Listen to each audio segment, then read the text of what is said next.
Magandang gabi po, fresh from the church.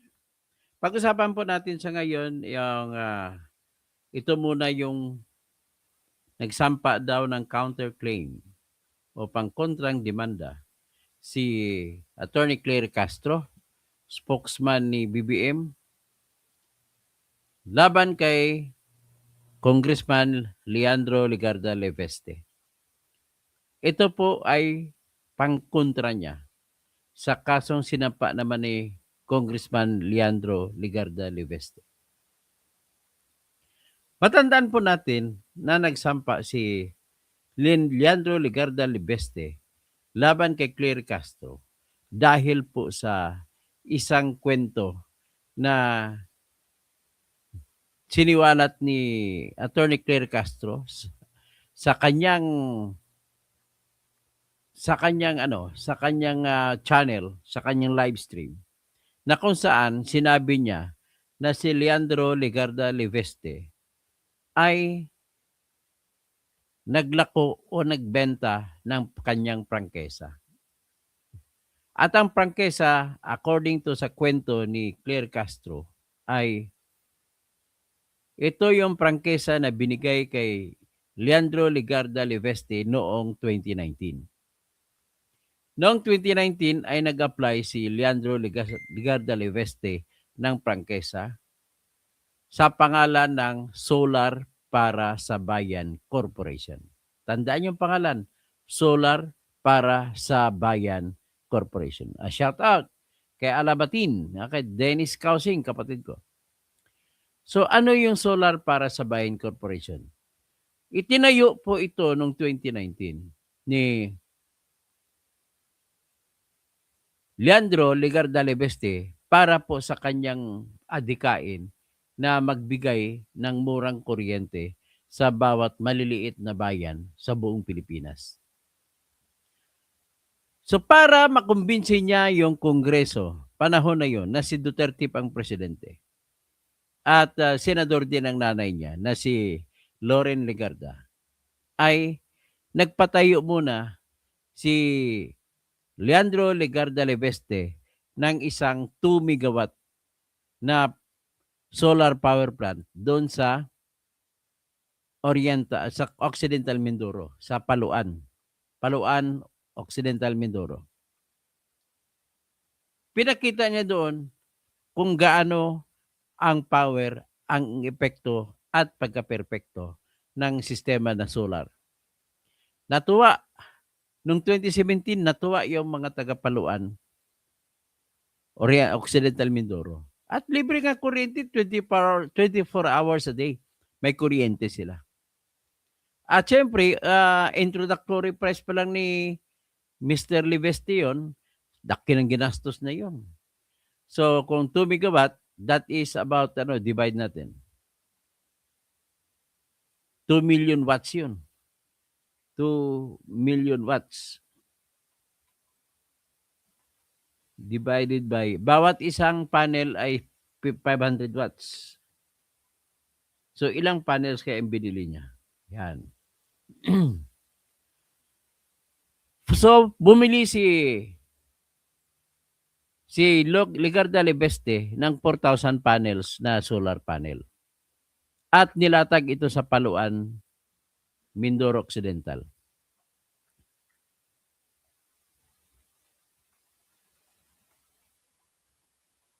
How much is the cost of building 2 million watts solar plant? Yan, tatanong natin kung magkano ang aksidente, ang gastos. So ito po ay tinatanong ko sa AI, sa co-pilot ng AI. So ini-estimate ngayon ng co-pilot ng AI na ang magagasta mo sa pagpatayo ng 2 megawatt na power plant ay umaabot po sa roughly nasa hanggang 135 million sa isang 2 megawatt plant. So sa ngayon, maliban pa yun sa isang plant niya.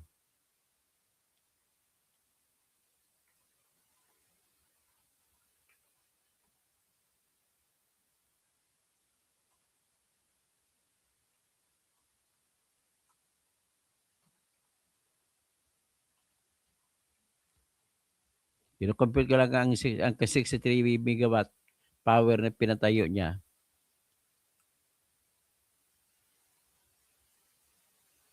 Okay, ito nakuha ko na. So, ganito po yung nangyari. Nagpatayo siya ng 2 megawatt na solar power plant galing sa araw. Ha? Galing sa araw. Ang capital pala niya dyan ay 135 million sa 2 megawatt pa lang. So, nasubukan sa Paluan, tuwang-tuwa, pumapalakpak ang mga taga-Paluan, Mindoro Occidental. Pero ang gastos doon ni Libeste ay umabot po sa 135 million. Sabihin natin 130 or 100 million na lang na gastos. So, libre nga ang kuryente kasi galing sa araw. Pero ang capital niya pagpatayo, kasama na ang battery, kasama na ang inverter. Kasi ganito po ang sistema ng solar plant. Magandang gabi, Gilly Ramirez. Yamski, magandang gabi. From Parañaque, Marilyn Bundok. Hello, good evening po. Bergie Piquero. Tapos si Tantan Casino, shout out. So si Lanlan HK, good evening po, attorney watching from Hong Kong. Darwan Sabiron, good evening, Idol Toto. Thing, Alabatin, okay. So patuloy tayo. Yung pinatayo ni Leandro Ligarda Libeste na 2 megawatt plant sa Paluan, Leyte ay umabot ng mahigit 100 million ang gastos niya. Tapos, nung pinatakbo niya, parang test run, ay tuwang-tuwa mga taga-Paluan, Mindoro Occidental. Akalain mo, 24 hours a day, libre. Kasi ganito pong sistema niyan. Meron kayong taga-salo sa araw, solar panels. Yung solar panel po, yung isa nun ay 500 watts. So, kung 2 million megawatt, ang kailanganin niya ay ilang panels. So, kailangan siya ng 4,000 panels. So, 4,000 panels, ang halaga po ng isang panel ay nasa 20,000. So, patayo siya. Tapos, mag-produce pagkatapos sa panel, ikabit mo yung kuryente galing sa kwan, yung kuryente na nakuha sa araw, didiretso mo ngayon dyan sa battery. Direkta mo sa battery. Kailangan ng battery mo ay marami para itatago ng battery ang mga kuryente na nakuha sa araw. At ang dami ng battery mo na kailanganin ay dapat marami ang battery na kailanganin mo na sasalo at mag-iipon ng kuryente na kuha sa araw. Ang kaisipan ay para kung gabi na, wala ng araw, ay may tuloy-tuloy pa rin ang kuryente. At this time, pag wala ng araw, gabi na, ang kuryente magagaling po sa battery, ibabato sa mga bahay-bahay. So, ilang buwan yan, libre ang kuryente ng taga-Paluan. Kumbaga, nilibre niya lang. At that time, 2017, naging 2018, ang kanyang pilot project na yan ay ipapakita niya sa Kongreso ni Leandro Libeste na magkakaroon siya ng prangkesa. Ang in-apply niya, sa bawat bayan, kagaya ng maliit na bayan ng Paluan, Mindoro Occidental, ay piling lugar sa buong Pilipinas maglalagay siya. So in other words, sa isang bayan, 100 million ang kapital kailangan. So kung may 10 bayan siya, 10 100 million. So that is 10,000 billion. So 10 billion ang kailangan niya dyan sa 10 bayan. Ang nakalista sa kanya, mahigit 50 na bayan na tayo. So, malaki ang kapital at because of the sample na pinakita niya sa Paluan, Leyte, ginawad ng Kongreso ang prangkesa. Bakit kailangan niya ng prangkesa? Kasi po, sa IPIRA law, hindi ka po pwede magnegosyo na magpakabit, magbibigay ka ng kuryente kada bahay. Kailangan dadaan ka sa Kongreso. Ang kanya, nag-produce muna ng kuryente, maliban dyan, at ibato sa mga bahay-bahay.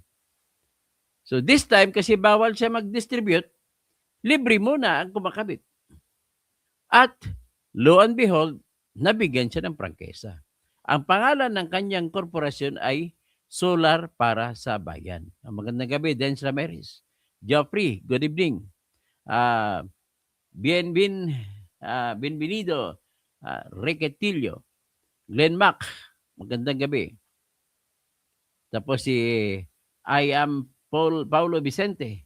Alam Paulo Vicente, Dr. Toto, milyones din gastos sa docket fee ni Auntie Claire. Oo, mamaya pag-usapan natin. So dito nagsimula, nagkaroon siya ng solar para sa bayan ng prangkisa. Meantime, yung batas po na ginawad sa kanya na prangkesa ay franchise law given to solar para sa bayan.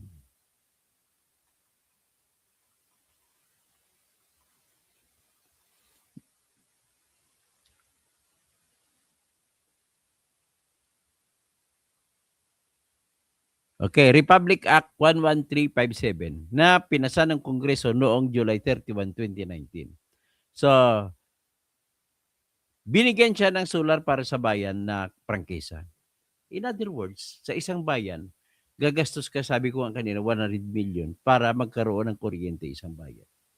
Kaya may naisip na ako, kung ako po, imbis na i-flood control ko, paggawa na lang ako ng solar bawat bayan. At ang pamahalaang lokal na ang maningil sa bawat tao. Mababa lang sigil.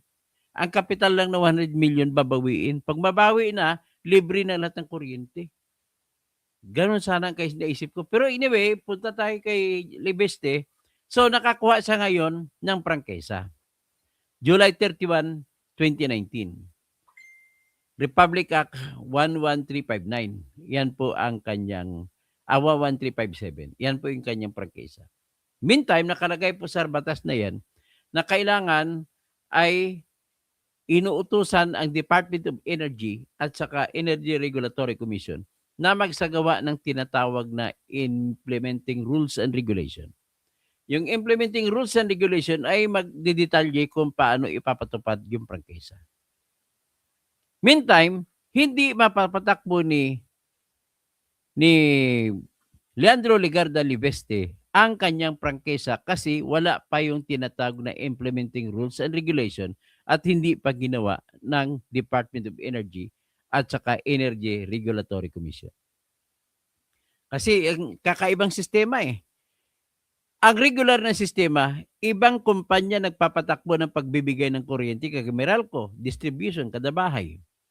Tapos ang Meralco, kukuha ng kuryente mula doon sa grid.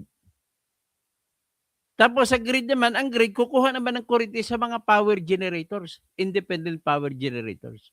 Sa sistema naman ng solar para sa bayan, direkta, all-in-one. Isa na yung solar para sa bayan ang gagawa ng planta at mula sa planta mismo, mag-distribute kagad. Hindi kagaya sa Meralco tsaka Ilibeng Electric Cooperative. Mula sa planta, pupunta mo na sa national grid na tinatawag o imbakan, reservoir ng kuryente. At mula sa reservoir ng kuryente, magbebenta sa Meralco, Socoteco, Batelco, kung ano ng mga telco. Ngayon, sa kay Libeste, yan dapat ang mangyari. Ang problema lang po ay hindi ginawa ang detalye, batas ng detalye. Yung magdidetalye kung paano papatupad. Yan po tinatag dyan, Implementing Rules and Regulation. Yung mga abogado, mga engineer, nakarinig sa akin to, naintindihan nila yan. In other words, hindi makapagsimula si Libeste ng kuryente niya, pagpatakbo ng proyekto niya kasi walang Implementing Rules and Regulation. Nakalagay din sa batas na kung hindi mo mapapatakbo sa loob ng 2 taon, ang prangkisa na binigay sa iyo, automatic canceled. So, yan ang nangyari kay Libeste, canceled. So, ano nangyari sa kanya ngayon 2 gigawatt na ginawa yung sample sa Paluan, Mindoro Occidental? Ang nangyari ngayon, inaalok kanya sa bayan. Siguro alok sa bayan, bayaran ng bayan sa kanya, mukhang hindi kaya ng bayan ng Paluan. Kaya nakatiwangwang. Pero dapat may mag-isip kung paano ang proyekto niyan o si Libeste na rin mismo mag-isip kung paano niya idirekta kasi bawal na sa kanya magbigay direkta ng kuryente sa mga bahay-bahay kasi wala naman siyang tinatawag na distribution franchise. So, ibig sabihin po, ang prangkisa na binili na kinuha ni Libeste mula sa Kongreso na Republic Act 11357 ay kanselado na noong 2021. So kung kanselado, wala nang silbi.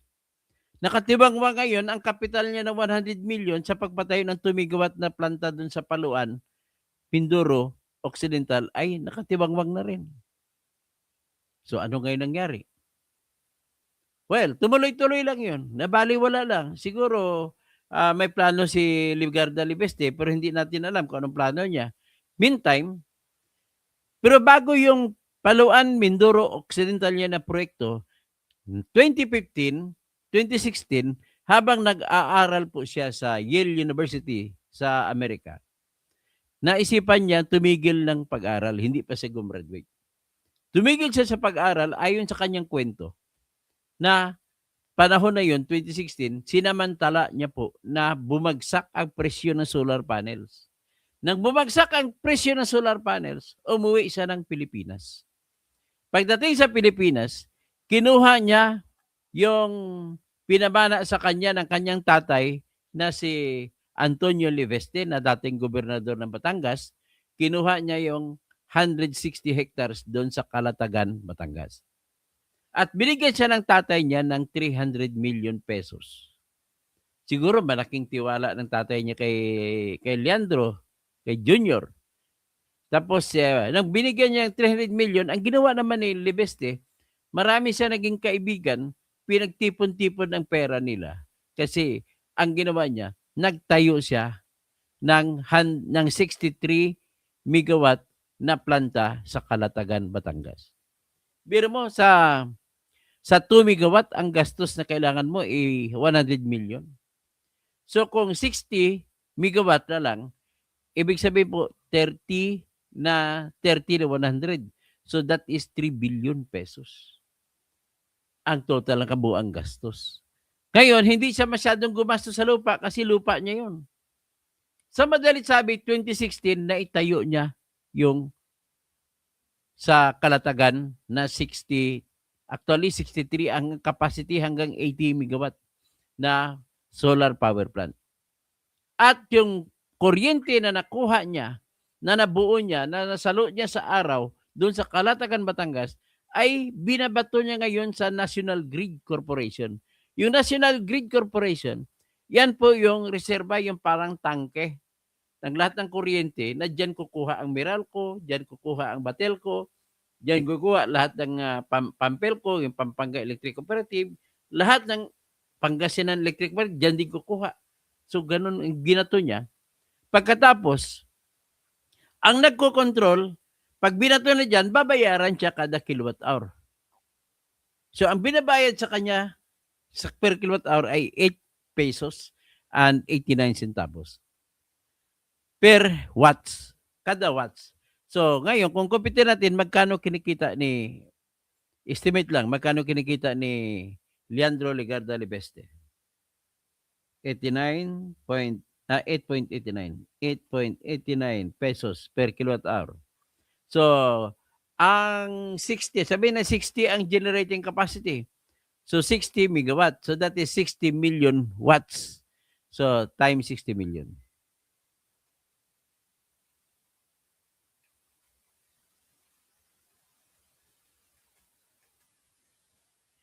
Ito yung kinikita ni Libeste sa kanyang kuryente doon sa Calatagan. Umabot po 533 million 400,000 kada oras ang binabayad sa kanya ng National Grid. Tapos bahala ng Meralco ngayon kung Meralco kukuha sa dun sa National Grid. So in other words, 533 million kada oras times 24 hours. I-multiply 24 hours natin.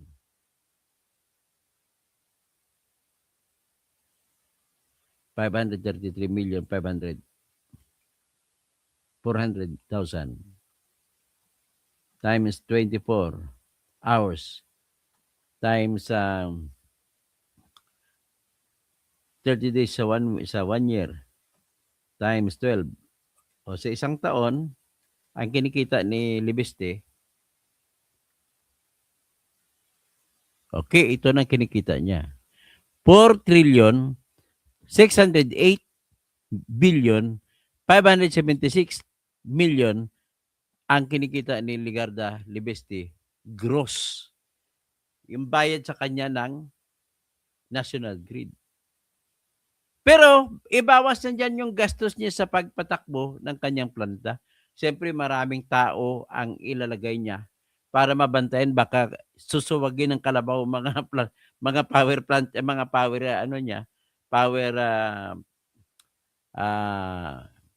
power panels, mga solar panels para ma-preserve, mapunasan lagi kasi kung madumi ang panel, hindi siya maka-absorb ng kuryente na maayos. Kailangan araw-araw malinis 'yon. So yan lang gastos niya. Ngayon, trillion pala, 4 trillion pala kinikita niya sa isang taon. Pero malaki rin ang gastos niya. Siyempre, malaki rin ang investment niya. So ibabawas niya at ang kanyang ginawa nung pinagawa niya yung Kalatagan power plant niya ay pinasok niya po ito sa Philippine Stock Exchange. Pumasok siya sa initial public offering. At doon nakaipon naman siya ng mga negosyante na gusto makipagnegosyo sa kanya. So nakakuha sa ngayon ng pundo. Yung nakuha niyang pundo, siguro hindi ko magalit, trillion din, binili niya po ng mga lupa doon sa Peñaranda, Nueva Ecija. Nung nabili niya, ang intention na rin, plano niya sa Peñaranda ay doon niya itatayo ang pinakamalaki na solar power plant sa buong Asia. Ngayon, ang problema lang, nagdumating na 2025, tumakbo na, naisipang tumakbo maging congressman, nanalo. Sarili niyang perang gastos. Paano ko naman hindi mananalo? Ang nangyari nun ay nagka-interest ang Meralco sa kanyang negosyo. So inalok siya hanggat sa huli, binenta niya na lang sa Meralco ang 87% ng kanyang negosyo. Pinangalanan niya yung kanyang korporasyon sa Kalatagan na SPNEC, Solar Philippines New Energy Corporation. Yung dito naman sa Nueva Ecija, Solar Philippines Nueva Ecija Corporation. Yun ang ginawa. Kinikwento ko sa inyo kung anong ginawa ni Leandro Ligasta para magkaroon din kayo ng ideya kung paano kayo yayaman. So yumaman po, naging bilyonaryo, the youngest billionaire, si Leandro Ligarda Libeste sa buong Pilipinas. Siya ang youngest billionaire, self-made. Pero ang kapital niya nanggaling doon sa tatay niya at marami siya naging kaibigan, marami siya naging investor. Kinikwento ko ang kahalagaan ng investors kasi 300 million lang minana niya sa tatay niya. Ang kailangan niyang pundo na nagkakailangan niya ng gagastusin para magpatayo nun sa Kalatagan ay aabot ng ilang bilyon ba yun? Kasi ang 2 megawatt ay aabot siya ng 100 million ang gastos. So kung 60 megawatt, so 30. So 30 na 100. So 30 times 100 million. So 3 billion. Mga 30 billion po ang kailangan niya na i-raise na pundo para maipatayo niya. So ngayon, natayo na, ito na ngayon ang kanyang sistema. Binili ng Meralco mula sa kanya ng 34 billion ang kanyang asset, ang kanyang planta. Kasama na sa binili yung mga lupa na binili niya mula doon sa Peñaranda, Nueva Ecija. So kaya ngayon, na nag-congressman siya, napilitan siya binenta. Kasi hindi pwede maging congressman ka at the same time, ikaw ay may planta. So ito na ngayon. Ngayon, meantime, nagkaroon itong flood control na problem. Pagkaroon ng flood control na problem, namatay si Cabral. Nakuha niya kay Cabral ang mga materyales. Ito na ngayon, lumabas siya, marami siyang pinalabas na mga sikreto ni Cabral, mga Cabral secret, Cabral files. How do you call it? Secret of Cabral, whatever. Maraming mga natamaan. na mga tao, kasama si Bongbong Marcos, kasama si Sandro Marcos, kasama sila lahat. Pati nanay nga niya nasama, nalagay doon sa insertion. Nanay niya si Loren. So, iyan ang naging mitsa at nagalit sa kanya ngayon kasi nagalit sa kanya si Remulla. Nagalit si Remulla kasi gusto ni Remulla protektahan si BBM. Nagkwento ngayon si Remulla. Siya nagbukas ng kwento. Ano ba yan si Ligarda Libesti? Yung bata na yan, masamang tao. Akalain mo, kumuha ng prangkesa, tapos ibebenta, pinaglalako niyang prangkesa. Ganon magsalita si si Remulla. Si Remulla mahilig magsalita ng mga bagay na hindi beripikado. Puro fake news ang pinanggalingan. So ngayon, ito naman si Claire Castro, naniwala sa kwento ni Remulla. So si Attorney Claire, sayang lang ganda niya, nauto siya ng sinungaling na Remulla, nag-vlog ngayon. Sa kanyang live stream, binanatan ni Attorney Claire Castro si Leandro Ligarda Libeste. Na ikaw, Leandro Ligarda Libeste, kumukuha ka ng prangkisa gamit ang lakas ng nanay mo kay Duterte. Kumuha ka ng prangkisa at binigay kay solar para sa bayan. Pagkatapos, ibebenta mo lang. Yung tinutukoy niya binenta, yung pagbenta ni Libeste ng 34 billion na kanyang planta doon sa Meralco. Biro mo, napakalaki ng kinita ni Juan. So, ibig sabihin, ito na ngayon ang nangyari. Nagalit si Ligarda Libeste kasi nasira ang kanyang puri sa mga investor niya. Maraming investor si Leandro Ligarda Libeste na umatras sa kanyang kasunod na project. Dahil sa maraming umalis, kinasuhan niya ngayon yung nagsisinungaling na si Claire Castro. Na sinabi ni Claire Castro sa kanyang live stream, kaya nga ako ingat na ingat ako mag-live stream. Kinasuhan siya ni Libeste, ni Leandro Ligarda Libeste ng 110 million damage. Hindi niya kinasuhan sa kriminal na papakulong, hindi. Civil case, civil damages. Ang aligasyon ni Leandro Ligarda Libeste, dahil pagsiwalat mo sa iyong live stream na marami pa namang nanonood, na sinasabi mo na kumuha ako ng prangkesa at ibinenta kong prangkesa, nasira, nawalan ako ng maraming mga investors, nawalan ng tiwala sa akin at hindi ko na tuloy mapatakbo yung bagong proyekto ko. Yan po ang nangyari kay Libeste. In other words, suriin natin. Ang tanong, mananalo si Leandro Ligarda Libeste sa kanyang kaso na damage suit laban kay Attorney Claire Castro kung mapatunayan, number 1, ni Leandro Ligarda Libeste na hindi totoo na nagbenta siya ng prangkesa.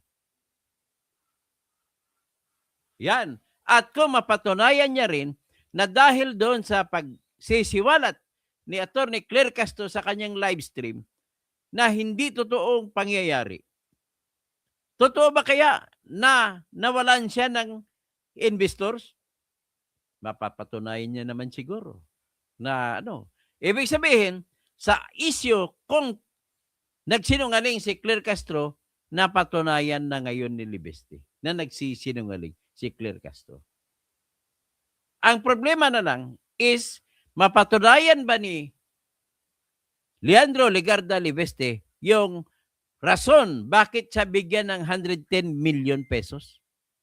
Ang katwiran niya, nasira siya sa kanyang mga investors.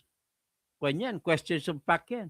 Pero sigurado na ako na mananalo si Congressman Leandro Ligarda Libeste. Pasensya ka po, Attorney Claire. Hindi po nadadaan sa ganda ito. Nadadaan ito sa kung anong merito ng kaso. So ngayon, sigurado ako natalo si Claire Castro sa kaso sa issue na nagsinungaling siya o hindi.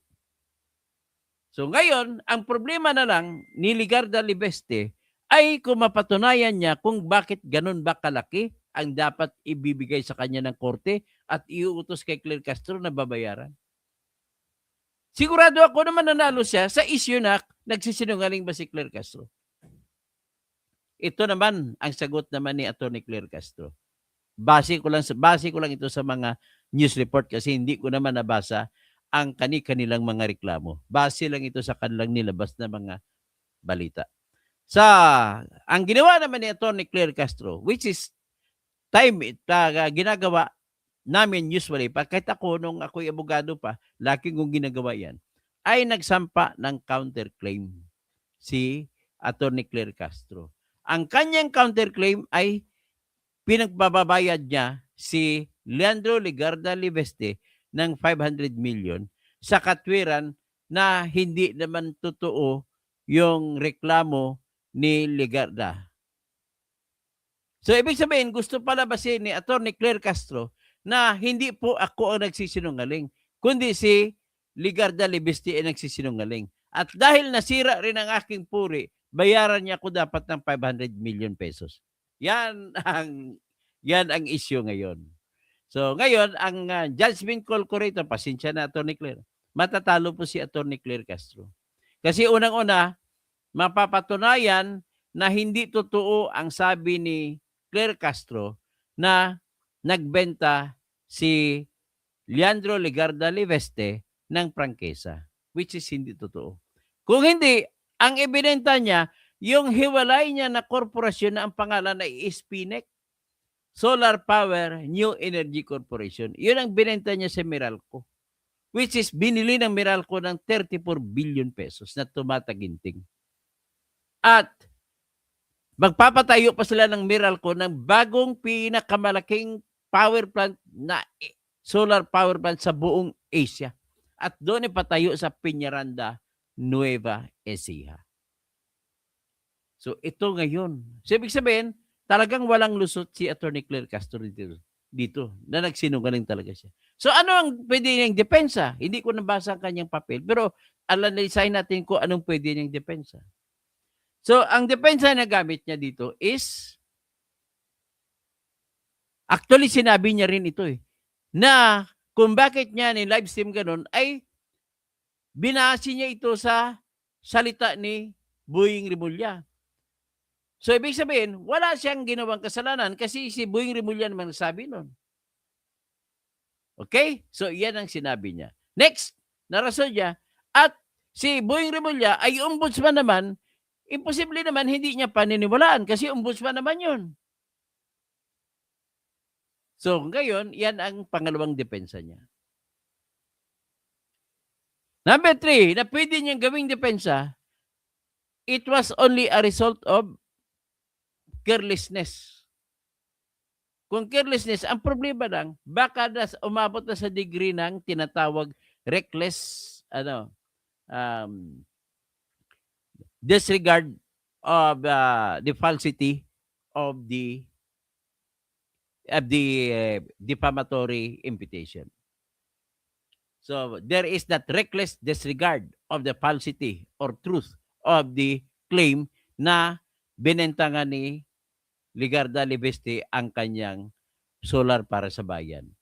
Pero ito na ngayon, kung paano ay sigurado po ako na matatalo si Atty. Castro. Kaya lang, hindi ko sigurado kung magkano ang ibibigay ng korte na award para kay Liveste at uutusan si Atty. Claire Castro. At yung counterclaim naman ni Atty. Claire Castro na 500 million ay malabo pa sa pusit. Okay. So ito ngayon, bigyan ko kayo ng edukasyon. Paano ba magsampa ng kaso? Civil case po ito. Sa korte natin.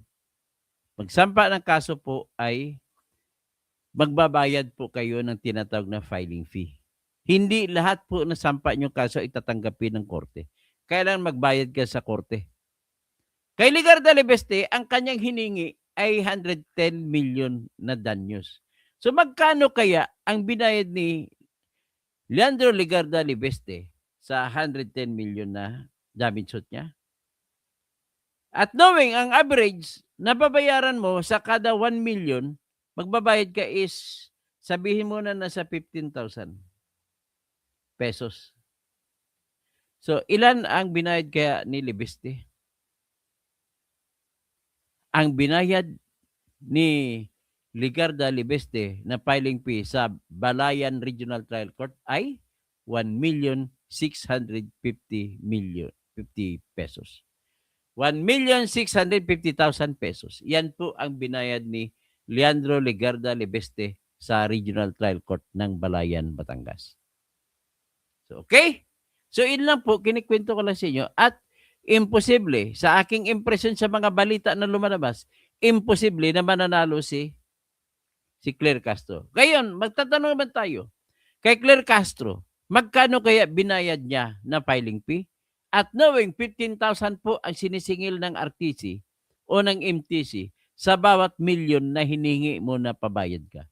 Alam mo, nasira ang puri mo, hingi ka ng 5 million, so 5 million times 15,000 kasi kada 1 million, 15,000 ang estimate ko na ibabayad mo sa korte. So kay Atty. Claire Castro, kasi 500 million ang hiningi niya, magkano kaya binayad niya sa RTC? Ito ang sagot, wala po siyang binayad, kahit piso. Bakit po?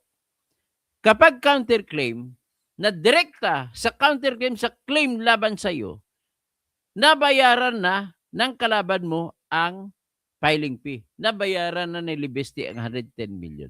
So dahil counterclaim niya, ay konektado direkta sa kaso na dahil ang teorya ng kaso ni Atty. Claire Castro na dahil sa yung ginawa na kaso laban sa akin, hindi ako nakatulog. Natakot ako. Nagkaroon ng anxiety. Nagkaroon ng fears. Nagkaroon ng besmirched reputation. Nagkaroon ng sleepless nights. At base doon, maibabalik lamang siya sa dati niyang puri. Maibabalik ang kanyang dating kalagayan sa kaisipan. Kung bibigyan siya ni Leandro Ligarda Libeste ng 500 million. Ngayon, matatalo lamang si Libeste kung nagsisinungaling si Libeste. Ngayon, ito po, ulitin ko lang, for the summary, kumaso si Libeste laban kay Claire Castro ng libel na civil case at naniningil siya ng 110 million pesos. At ang katwiran ni Libeste ay nag-report sa live stream niya si Atty. Claire Castro na kung saan sinabi niya ang hindi totoong kwento. At ang kwento na ni live stream ni Atty. Castro ay sinabi niya na binenta ni Leandro Ligarda Libeste ang kanyang prangkesa sa solar para sa bayan ng corporation para lamang, ibinenta niya, para lamang kumita. Yan ang sinabi ni Claire Castro, which is hindi totoo. Kasi ang totoo dyan, walang binenta na prangkesa si Leandro Ligarda Libeste. Kundi ang prangkesa niya na sa ilalim ng batas na Republic Act 11357 ay na-canceled na, revoked na, dahil sa hindi niya nagamit sa tuloy-tuloy na 2 taon. At dahil hindi niya nagamit, automatic, revoke, wala siyang babayaran. Ganon po mangyari. Ang totoo, yung binenta, totoo naman na nagbenta si Leandro Ligarda Libeste. Pero ang binenta niya, yung isang kumpanya niya na nasa Calatagan, Batangas, na 63 megawatt na planta. Actually, yung disenyo yan hanggang 80 megawatt. So, yun ang binenta niya sa Meralco ng worth 34 billion pesos. So, grabe, no? Kayaman, no? So, with that, ang problema lang ni Claire Castro ay sigurado na ngayon, napatunayan na ngayon nagsisinungaling siya. So, on how she could survive that, mas maganda pa sa kanya makipag-usap na lang siya kay Leandro Ligarda Libeste. Pwede naman patawarin ni Leandro Ligarda Libeste. Kaya lang, ang bata ay idealist. Kung matandaan nyo si Libeste, yan pong promilkid na na model ng bata pa, Promil baby, Promil kid. Yan kung makita nyo sa advertisement ng araw sa TV, yes, siya yun. Anak ni Lauren Ligarda. At nag-aral po siya sa Yale University. Graduating siya sa Yale University nung tumigil siya sa pag-aral. At sinabi niya, tumigil siya sa pag-aral nung sinamantala niya na bumagsak ang presyo ng solar panels. At doon, ang kanyang galing sa negosyo na natutunan niya sa Yale University ay ginamit niya na sa ngayon. Kaya naging successful na negosyante siya. Yan lamang po ang ating pag-usapan dito patungkol po diyan sa istorya ng kay Leandro Ligarda Libeste. Okay? Mag-shoutout na lang ako ngayon. Yung iba hindi ko na shoutout. Sino pa bang hindi ko na shoutout? Si Green. Lalong madadagdagan ang problema ni Auntie Claire pag natalo siya. Tandaan ni Auntie Claire na mas maraming kaso ang harapin niya sa 2028, lalo na sa mga paratang niya sa pamilyang Duterte. Ariel, ang tanong, saan siya kumuha ng pera pang negosyo na sang solar? Marami po kung ang tinatanong mo, Ariel, ay si Libeste. Si Libeste, sinabi niya po, nagmana siya kay tatay niya ng 300 million pesos. At kasama sa minana niya sa tatay niya yung 160 hectares sa Calatagan, Batangas. Kaya wala pong kurap. Paano mo sabihin na nagkurap si Libeste? Batang-bata pa, ngayon pa lang nag-congressman. Kamsat, Robel Bengson, Imbang Rabi. Ariel, almost 3 million na gasto sa 32 panels at solar kumita ng 26 million sa kontrata nila sa gobyerno. Wala po siyang kontrata sa gobyerno, nagpatayo ang gobyerno at binayaran siyang gobyerno. Hindi po. Private po siya, Ariel, sarili niyang kumpanya. Wala po siyang kumpanya na nag-ano sa gobyerno kagaya ng solar project ng government na lahat yun sa Pangasinan na nakita natin nagpatayo ng solar irrigator. Wala rin. Hindi tumatakbo. Grabe ng mga bayad talaga natin.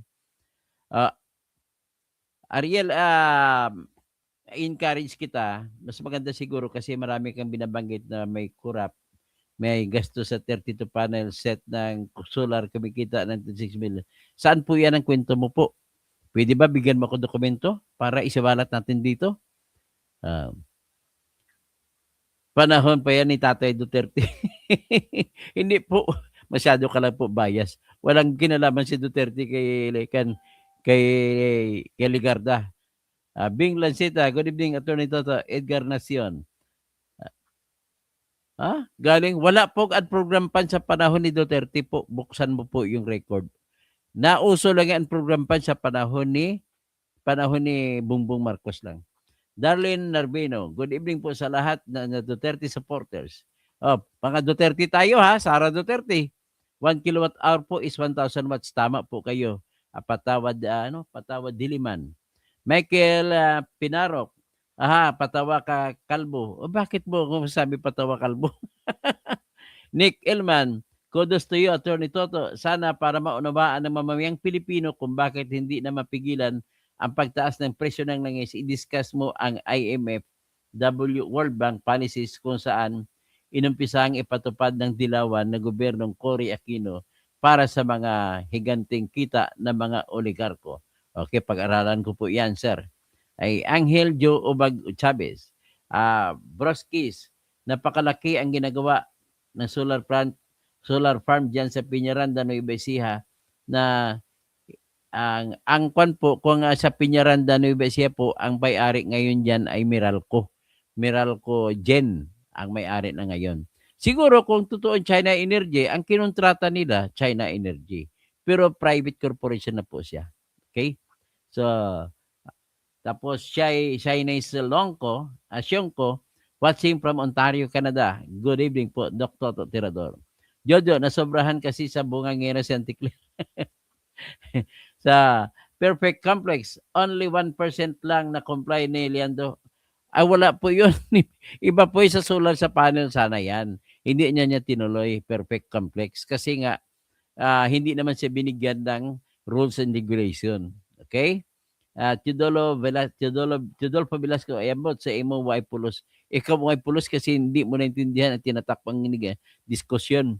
Josel Rose, aha, mukhang pera talaga si Claire Castro. Jojo, sinungaling naman yan. Sige, sino sinasabihin mo sinungaling?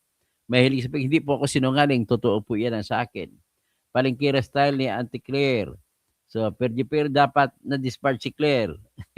Darlene Narbino, thank you, attorney, sa information mo. Marami kami natutunan. Mabuhay ka po. Lina Bam Rung Suk, Duterte na naman. Ariel? Troll din si Ariel. Kaya mo lang. Grace Line, good evening po, Dr. Toto. Team Grace, Arizona. From USA. Si Grace, tapos, from Grace, Arizona, USA. Josel Rose, kapal talaga mukha ni Claire Castro. Darlene Narbino, Bergie Piquero, ang galing ni Claire magsalita pag about mga Duterte. Lorlito Borja, Elena Messina, good day, Dr. Toto, watching from UK. Darlene Narbino, dramatic actress si Auntie Claire, buwing. This part, Auntie Claire, Marcel Herna, the case is already in court. We could respect the sub judice. Kaya nga, ang diskusyon na lang natin ay general statement. And let the evidence speak for itself. At saka kahit pa po sa may sub judice, hindi naman tayo nagbabanggit sa detalye. At yan ay ekspektasyon ng bansa. At saka ang tawag na exemption sa sub judice rule, yung mga matters of public interest. Tandaan niyo po yun. Kaya nga po ang Supreme Court pinapublish sa public pleadings ang mga kaso ng mga pampubliko na mga interest ng mamamayan. So Daisy Calinog, DDS, kay Bergie Piquero, Nancy Gilim Bidinis, ask ko lang kung ano ba ang maitulong ni Sara sa taong bayan. Ay, napakarami po. Napakarami niya. Ang unang maitulong ni Sara, ipapakulong niya ang lahat na nagnakaw sa flood control. Yan po, nanggagalaiti ako dyan, na dapat siya lang makapagpakulong. Wala nang iba. Ang ibang kandidato, hindi nila magagawa yan. Si Sara lang makapagpakulong sa mga yan. Yan ang pinakamalaking tulong sa bayan na maibibigay ng kahit sinong kandidato. So, kay Kumaro, complex, perfect complex, DOE, fine. Ang mga fine pala ng DOE ay walang kwenta yun. Madidismiss lang yun. Walang basihan. Paano maipapay yung bata? Wala naman, nasarado na yung, wala na yung tinatawag na solar para sa bayan. Di ka na. Cancel na, kinansela na ng gobyerno yung ang prangkisa, tapos maniningil ka pa. Saan ang justice doon? Magandang gabi po sa inyo, mga kaibigan. Okay, just wait for my next vlog.